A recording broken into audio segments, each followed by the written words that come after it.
Hi guys, good to see you again. This time I want to follow up on my video about customer journey mapping with 5 common pitfalls to avoid. Earlier this week, I talked about customer journey management and its benefits for organizations. See the YouTube video in the description below. Wow, what a response! Many folks have tried and failed to deploy customer journey map approaches effectively. Here's a summary of some of the significant challenges.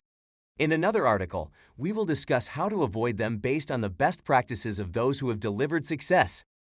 Some significant drawbacks can affect a company's ability to provide a great experience to its customers. Customer needs. One of these issues is a need for insight into the customer's needs and desires. This can create an inconsistency between their services and products and the customer's expectations, leading to disappointment and exasperation. Personalization. Furthermore, not offering a personalized experience may make customers feel disregarded and unappreciated. Co-ordination. Additionally, a failure to properly coordinate and integrate different channels and touchpoints can lead to an incoherent journey for the customer, making it difficult for them to get the assistance or data they require. Structural challenges. A hindrance is silo-based thinking. When a business has several separate systems and processes, it can take time to get a comprehensive outlook on the customer's experience and to determine their path.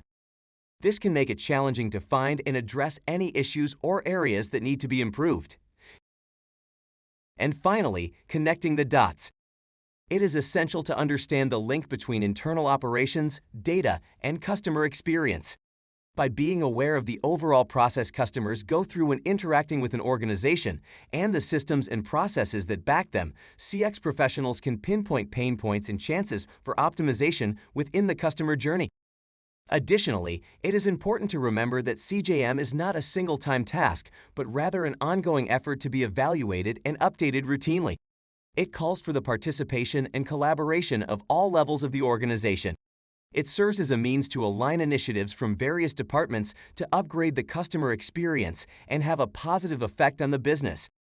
In my next piece, we will review the best practices of the leading CJM organizations later this week. You will then ensure your CJM efforts win the day. The link, as I said to the previous video, is below, as well as this transcript. Thanks again, and see you soon.